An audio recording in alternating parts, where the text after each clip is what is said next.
This is RTV6 News at 6, working for you.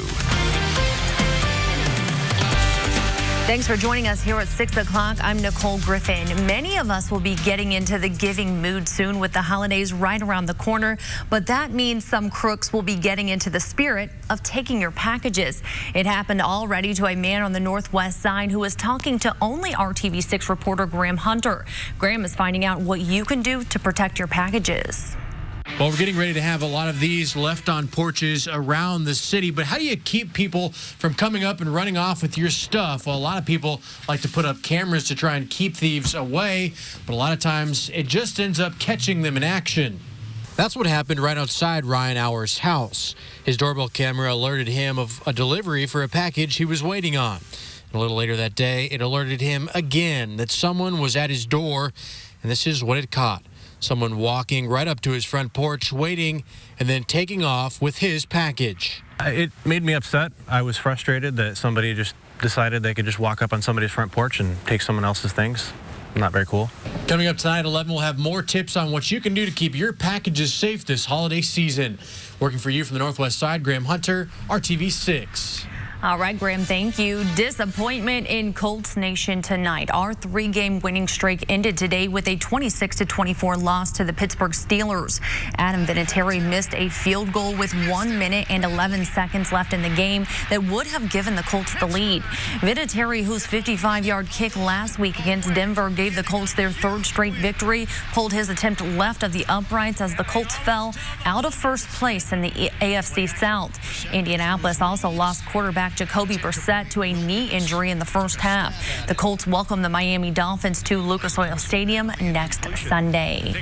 Let's now get a check of your forecast with meteorologist Kyle Mounts. Yeah, Nicole, this is it. This is the trade-off to getting that extra hour this weekend. You can see the sun is slipping below the horizon there. Beautiful sunset, though, officially setting at 5:41 for us this evening now that we are back on standard time.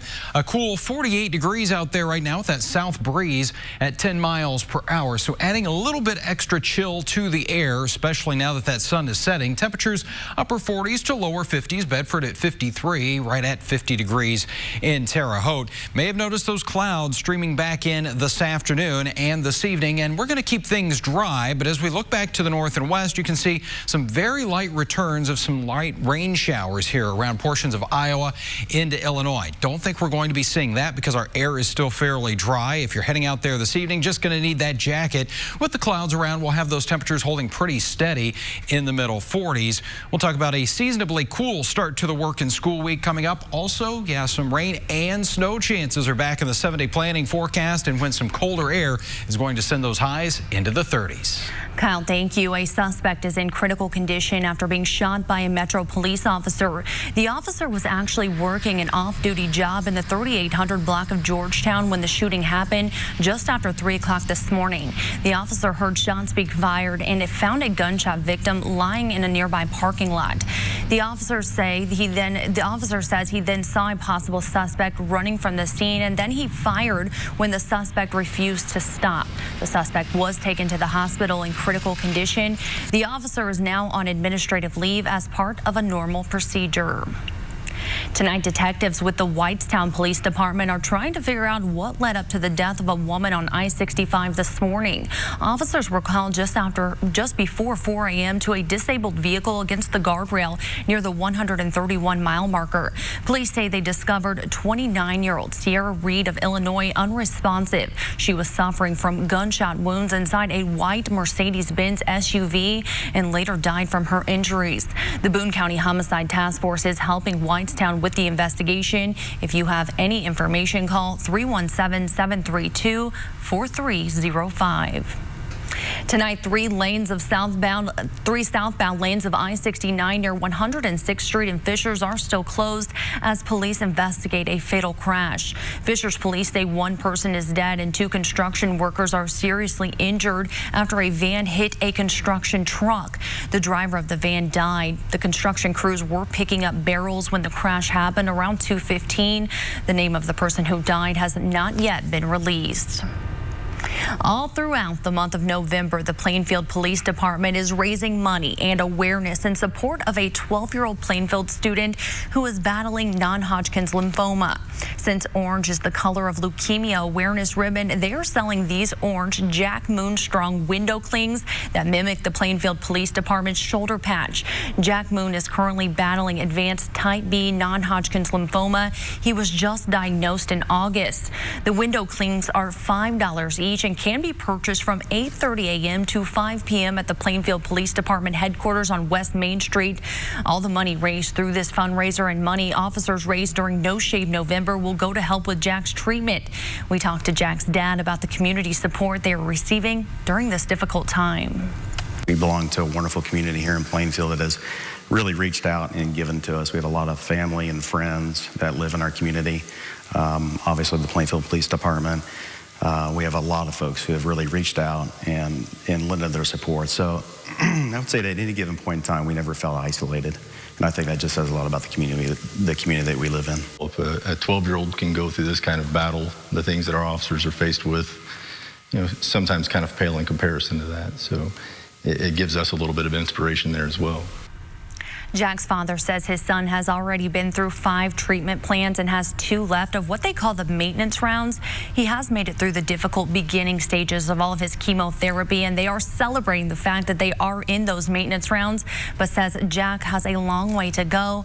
They are hoping he can return to school in January.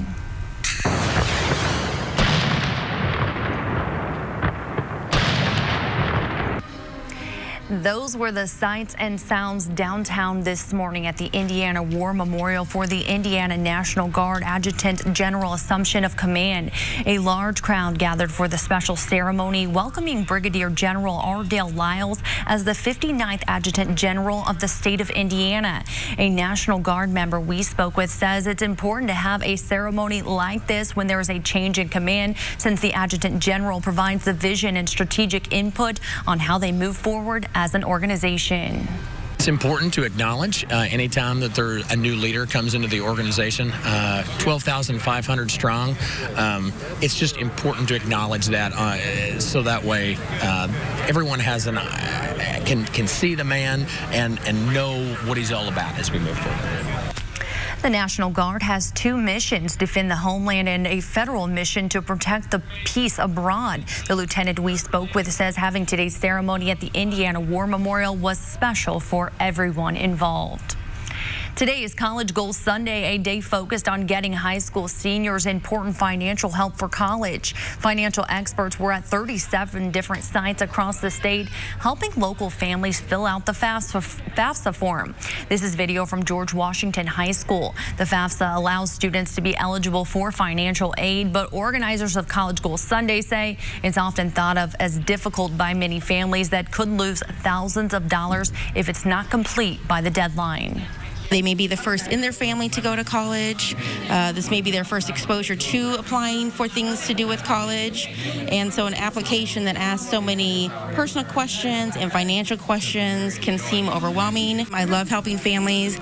I love helping students achieve their education goals and just being kind of an instrument in that regard. The deadline in Indiana to get that FAFSA done is April 15th. As you begin your Christmas shopping, a ministry that helps provide care packages for inmates across the state is hoping you will think about them. Volunteers are busy this weekend helping bag more than 7,000 gift bags for prisoners. Cicero Seventh-day Adventist Church and Indiana Academy students help the Christmas Behind Bars ministry that aims to give inmates hope and let them know that they are not forgotten during the holidays. We told you about the work they are doing last year, and after our story, organizers say 3,000 Bibles and thousands of dollars were donated. Now they are asking for your help again. You can donate Bibles, food, or even make cards that go in those care packages. You can find more information at christmasbehindbars.org. The field of Democratic candidates for president is starting to narrow. New polls show just who's looking like the true frontrunner. Plus, Mayor Pete making big impression. He says, don't count him out. Kyle. And we got a couple of cold fronts that are going to move through central Indiana this week. One of those will send those high temperatures into the 30s. We'll talk about when that will arrive and the rain and snow chances that come with it. You're watching RTV6 News at 6. Better by working together from day one. This is RTV6 News at 6, working for you. Politics now in the race for 2020. The Iowa caucus is closing in, less than 100 days to go. A new ABC News Washington Post poll out today showing consistency at the head of the pack. ABC's Zoreen Shaw reports from the campaign trail in Des Moines. Less than 100 days until the Iowa caucuses, an ABC News Washington Post poll shows the top of the pack starting to firm up. Among registered voters leaning Democrat, Joe Biden leads the pack, followed by Elizabeth Warren, Senator Bernie Sanders, and Pete Buttigieg, making his way into fourth place. The South Bend mayor spoke with George Stephanopoulos on This Week about his momentum. There's amazing energy behind our campaign right now. We're seeing it on the ground here in Iowa. We're seeing it pick up in a lot of places. And I think voters are really narrowing down their choices, and instead of just getting to know us, now they're really making up their minds. That same poll also showing former Vice President Joe Biden seen by leaned Democrats as having the best chance of defeating President Trump. After a night in New York to catch a UFC event, President Trump sounding optimistic about 2020 today as he arrived back at the White House. Our poll numbers are great. We're doing very well in the polls. A statement not necessarily supported by the ABC News Washington Post poll. While the president's job approval rating is stable, it remains low at 38%, but perhaps cause for concern. A drop in approval among a key group, his job approval among conservatives, has dropped from 77% in July to 67% today. The president also confident that the impeachment inquiry will not impact his chances next November. The swing states, they don't want to hear about it. Then we have polls. People don't want to hear about impeachment. The only one that wants impeachment and talk about it is the fake media and the Democrats who basically, they work for the media. Zoreen Shaw, ABC News, Des Moines, Iowa.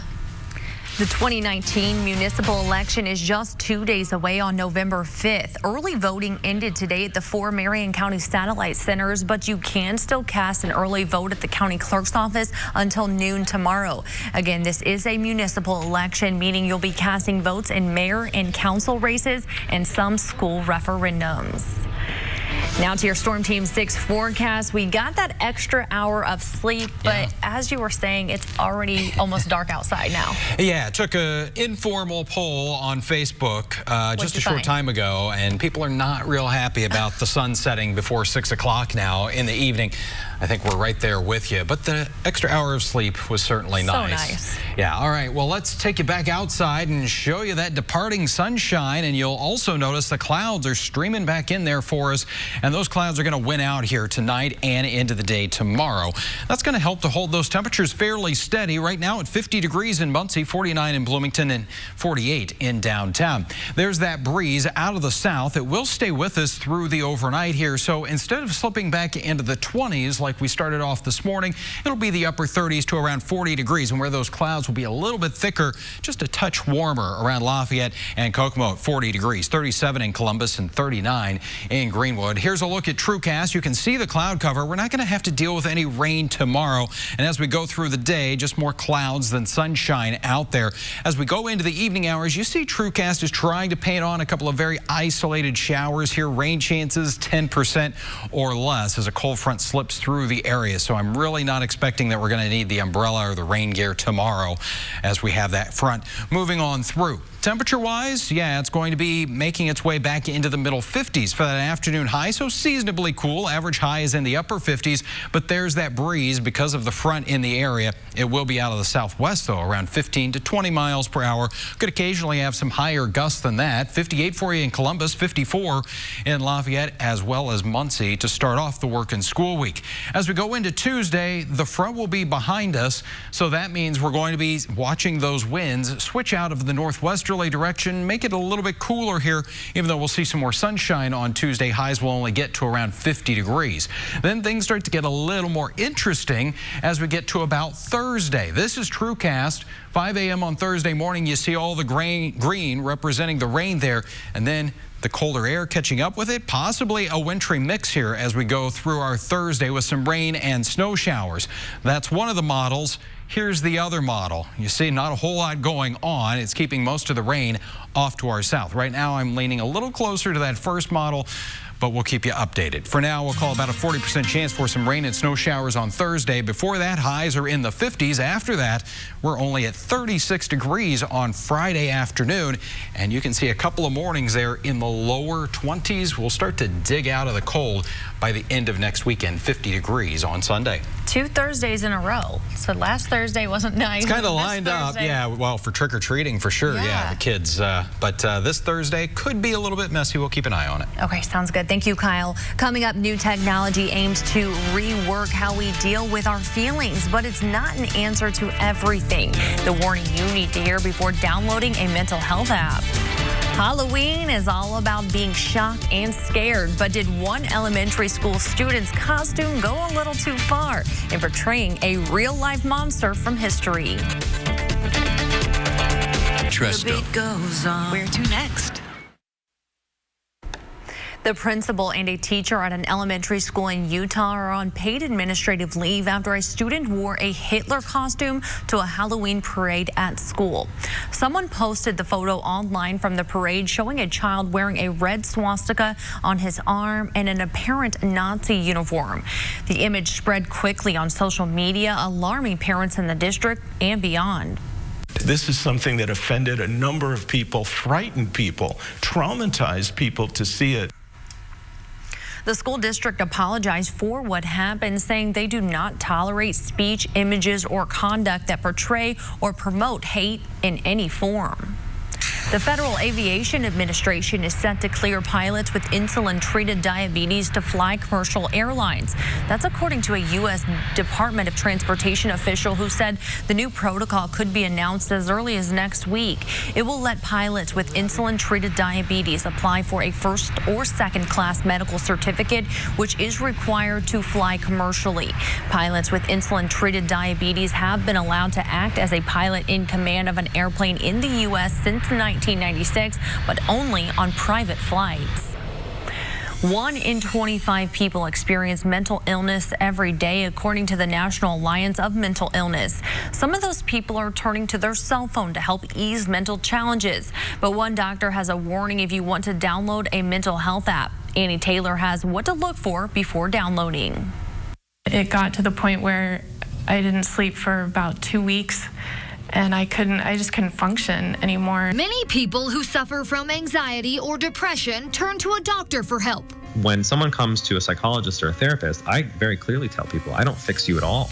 I give you the knowledge, the tools, and the support for you to fix yourself. And sometimes those tools include mental health apps, which Dr. Cameron Seppa says are becoming more popular, but he does have warnings for users. Companies like Goop, who have been very publicly kind of bashed for promoting stuff that falls into, astrology territory. Basically, because apps are not regulated, they are allowed to claim whatever they want without having to show proof. Is it based on an evidence base? Are they continuing to publish to prove that what they're doing, they're claiming is actually effective? And third, are they working with a large population in the real world? He's seen some claims be based on a study of as few as 5 people. Go on their website and look at the claims. Like, do they even have publications? Is it based on something that you're familiar with? Also, watch out for certain wellness apps. But meditation is obviously a very helpful way of training your attention.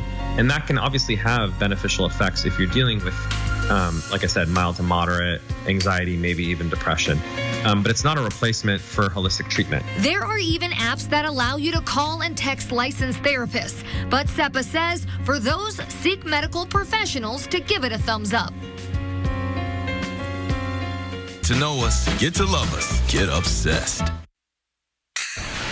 The city of Carmel hosted a special Colts road game watch party today at Midtown Plaza. Although the outcome against Pittsburgh was not what they wanted, most people said they had a great time gathering as a community to root on the team. The free event included an appearance by Colts cheerleaders, the Colts in Motion Traveling Museum, and lots of giveaways. Looks fun.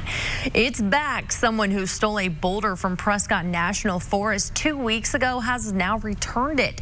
The Arizona Landmark park known as Wizard Rock weighs 1 ton. So park rangers were puzzled as to who would have taken it and how they did it. The park says the boulder was returned on Friday. Park officials say the boulder is extremely popular and a lot of people like to take pictures by it. So good thing it's back, Kyle. I don't know how you do that, period, let alone quietly, but hey, it's back. All right, let's get a check of your Monday forecast as you head back to work and the kids to school. We've got those temperatures into the lower and middle 50s, mostly cloudy skies, a little breezy. Next best chance for some wintry weather comes our way Thursday. All right, Kyle, thank you. Thank you for joining us. Have a great night.